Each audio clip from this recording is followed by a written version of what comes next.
시청자 여러분 안녕하십니까? JTB 아침 뉴스입니다. 오늘 아침은 전주 영상 5도 등 영하 1.3도에서 영상 5도 분포를 보이고 있습니다. 오전부터는 강한 바람과 함께 비가 내리겠습니다. 이번 비는 내일 새벽까지 오겠고 예상 강수량은 20에서 50mm입니다. 한낮 기온은 영상 7도에서 12도로 어제보다 3도가량 낮겠습니다. 내일은 오후부터 차차 맑아지겠지만 기온은 오늘보다 5도가량 낮겠습니다. 모레 아침에는 대부분 지역이 영하권으로 떨어지겠지만 글피부터는 평년 기온을 회복해 포근한 봄 날씨가 이어지겠습니다. 한국GM이 협력업체들이 납품한 부품에 대해서 대금을 지급하지 않고 있습니다. 협력업체들은 어쩔 수 없이 다시 부품을 거둬들이고 있는데요. 한국GM이 협력업체의 손실을 떠넘기기 위해 부품을 반품했다는 비판을 받고 있습니다. 김진형 기자입니다.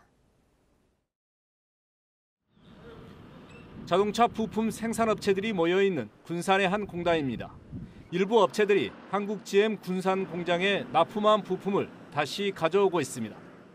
일이 없기 때문에 일부 부품들은 다 가져간 걸로 그렇게 알고 있습니다. 한국GM이 협력업체가 지난달 납품한 부품을 군산 공장의 중단을 이유로 사용하지 않게 됐다며 대금을 결제하지 않고 있기 때문입니다. 이 때문에 한국GM이 군산 공장의 문을 닫기로 결정하면서까지 손실을 협력업체에 떠넘기고 있다는 지적이 나오고 있습니다. 한국GM은 이들 업체와 완성차의 부품 장착이 끝나면 대금을 결제하기로 계약을 맺었기 때문에 반품이 아니란 주장입니다. 사용하지 않은 부품은 되가져가는 게 맞다는 겁니다.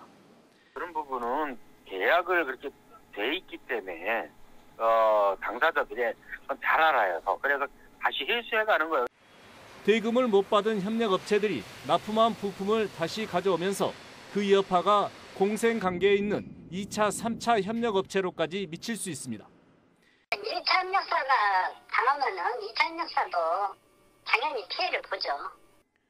이런 가운데 공정거래위원회는 협력업체가 납품한 부품을 GM이 받아주지 않은 것이 하도급법 위반인지 따져보겠다고 밝혔습니다. JTB 뉴스 김진영입니다. 어제 열린 국회 정무위원회에서 GM 사태에 대한 관련 기관들의 대처가 미흡했다는 질타가 쏟아졌습니다. 김관영 의원은 GM의 경영 정상화 방안에 군산 공장의 재가동을 포함시킬 것을 주문했지만 답변은 신통치 않았습니다. 이승환 기자입니다. 지상욱 의원은 GM이 2조 원의 적자를 봤다고 주장하지만 이는 한국에서 유독 높은 원가 비율을 적용하기 때문이라고 지적했습니다. 국내 완성차 업계의 원가 비율을 감안하면 최소 1,000억대에서 최대 3조 원의 흑자라며 산업은행을 추궁했습니다. 미국 본사는 26조 흑자를 봤는데 우리는 2조 적자를 봤다고 하는 거거든요. 대한민국의 국제적인 봉입니다. 그런데 그동안 산은에서 아무것도 안 심상정 의원은 정부가 GM에 책임 있는 역할 등을 강조하지만 자산을 쪼개서 매각하면 대처할 수가 없다며 이른바 3대 원칙이 빚 좋은 개살구가 될 수 있다고 지적했습니다. 김관영 의원은 군산 공장 폐쇄 결정으로 지역이 큰 충격에 빠졌다면서 향후 정부 안에 재가동을 포함시킬 것을 주문했습니다. 한국 GM의 경영 정상화 방안을 논의할 때 저는 반드시 군산 공장의 정상화를 포함한 이 경영 정상, 한국 GM의 정상화 방안에 대해서 의논을 해야 된다고 저는 이렇게 생각을 합니다. 관련 기관들의 답변은 소극적이었습니다. 특정 공장을 포함할 수 있는 그런 방안을 저희가 요구할 수 있을지 없을지는 내부에서 한번 검토해 보도록 하겠습니다. 군산 공장까지의 정상화에 대한 확신은 사실 그렇게 크지는 않은 편입니다. 그렇지만 여러 가지 방안을 다 검토해 보도록 하겠습니다. 한국 GM에 대한 재무 실사가 임박했지만 군산 공장 재가동에 대한 전망은 여전히 한 치 앞도 내다보기 어렵습니다. JTB 뉴스 이승환입니다.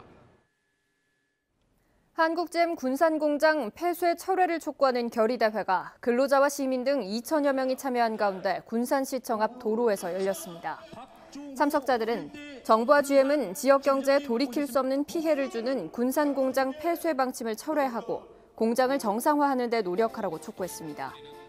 한국GM 노조는 오늘 오후 2시부터 서울 광화문 정부 종합청사 앞에서 한국잼 30만 일자리 지키기 결의대회를 개최할 예정입니다. 오늘 끝나는 2월 임시국회가 여야의 다툼으로 막판 파행을 거듭하고 있습니다. 전북의 현안으로 한시가 급한 새만금 개발공사 등 3대 국가기관 신설 법안 처리도 장담하지 못하게 됐습니다. 권대성 기자입니다. 국회 법사위는 어제 열려던 전체 회의를 오늘로 미뤘습니다. 자유한국당이 김영철 북한 노동당 부위원장 방남을 문제 삼으면서 파행된 겁니다. 제대로 된 국회입니까? 안 그러면은 문재인 대통령을 위한 이 국회입니다.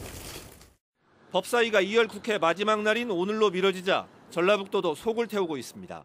전북의 현안인 새만금 개발공사와 연기금 전문대학원, 탄소산업진흥원 등 3개 국가기관 신설 법안이 법사위와 본회의 처리를 기다리고 있기 때문입니다. 2월 국회 막판까지 몰린 3개 법안이 법사위 문턱을 넘지 못하게 되면 빨라야 4월에나 처리를 기대할 수 있습니다. 새만금 개발 속도를 앞당기기 위해 설립 예산까지 반영된 새만금 공사 등 3대 기관은 신설을 한시라도 늦출 수 없는 곳들입니다. 전라북도의 미래가 달려있는 아주 중요한 법안입니다. 특히 GM 사태로 인해서 크나큰 실망감을 갖고 있는 우리 도민과 군산 시민에게 조금이나마 희망을 줄 수 있는 전북 발전을 뒷받침할 3대 기관 신설을 위한 법안의 통과 여부에 정치권에 대한 도민들의 평가도 달라질 전망입니다.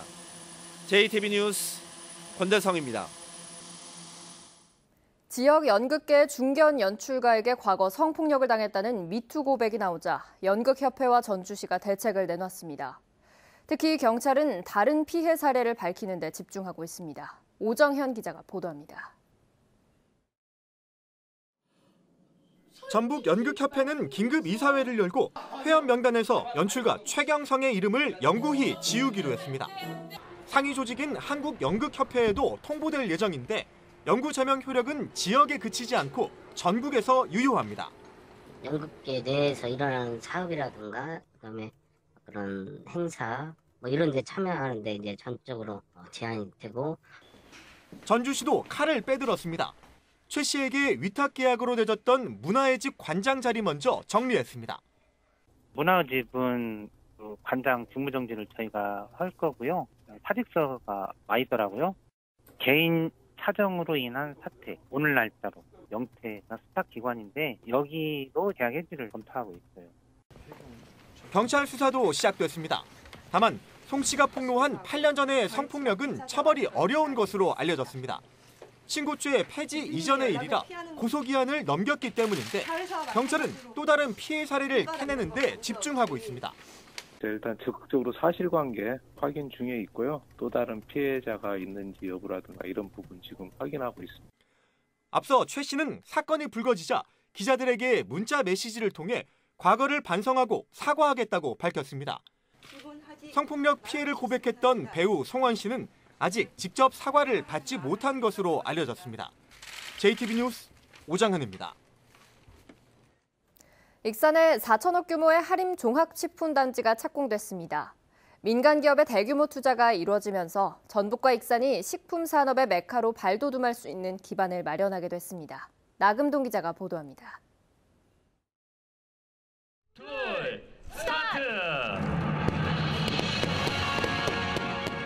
동북아 식품 산업의 중심을 목표로 한 하림 종합식품단지가 첫 삽을 떴습니다. 12만 700여 제곱미터의 부지에는 내년 말까지 식품 가공 공장과 물류센터 등 복합시설이 들어섭니다.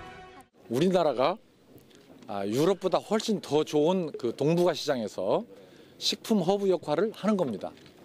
그러므로 인해서 이제 우리나라가 농업무역 적자가 흑자로 전환이 되고 많은 고용이 창출돼서 이곳에서는 고령화와 1인 가구 증가에 따른 식생활을 반영해 간편식과 천연 조미료 등을 생산할 예정입니다. 하림 측은 일반 가정에서 만든 것처럼 신선하고 안전한 먹거리를 생산하는 데 집중한다는 계획입니다. 전라북도는 이 단지가 본격 가동되면 1,500개의 일자리가 생길 것으로 기대하고 있습니다.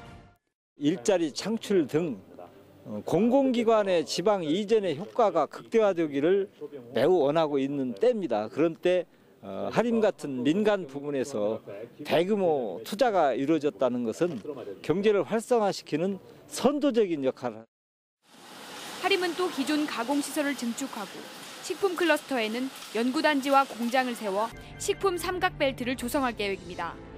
전라북도가 동북아 식품 산업의 중심지로 발돋움하기 위한 첫 발을 뗐습니다. JTB 뉴스 나금동입니다. 다음 달 9일에 개막하는 평창 동계 패럴림픽 성화봉송이 전북에서는 유일하게 고창에서 진행됩니다. 임실 봉황인재학당이 문을 열었습니다. 주혜인 기자입니다.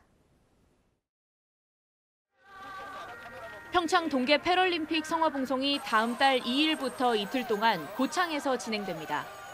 이번 성화봉송은 전국 5개 시군에서 진행되며 고창은 전라도 대표 지역으로 선정됐습니다. 고창군은 48명의 주자가 고창군청부터 공설운동장까지 4.8km 구간을 봉송할 예정이라고 밝혔습니다. 방과 후 중학생을 대상으로 유명 강사를 초빙해 집중교육을 하는 임실 봉황인재학당이 문을 열었습니다. 봉황인재학당은 외부 탐방과 체험활동, 인성 강좌, 독서지도 등 다양한 종합교육도 함께 진행할 계획입니다. 학생과 학부모들의 호응이 너무 좋아서 교육 때문에 임시를 다시 찾는 사람들이 많아질 것으로 기대합니다. 남원시가 지역사회 소비 촉진을 위해 남원농협, 식품기업 2곳과 업무 협약을 맺었습니다. 이들은 앞으로 식품산업 선진화와 지역 농산물 판로 확대를 위해 서로 돕기로 했습니다.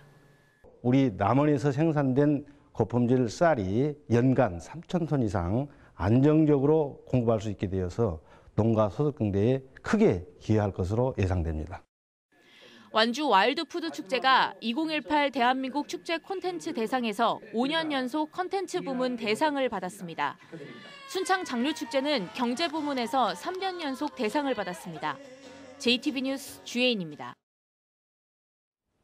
전라도 정도 천연이자 전라도 방문의 해를 맞아 기차 여행 상품이 판매됩니다. 전라도는 광주광역시, 전라남도, 코레일과 함께 3개 시도의 주요 관광지를 기차를 타고 둘러볼 수 있는 31개 상품을 개발하고 판매에 들어갔습니다. 3개 시도는 판매 활성화를 위해 단체 관광객을 모은 여행사에 인센티브를 지원합니다. 10대 여학생들에게 상습적으로 인권 침해를 한 교직원에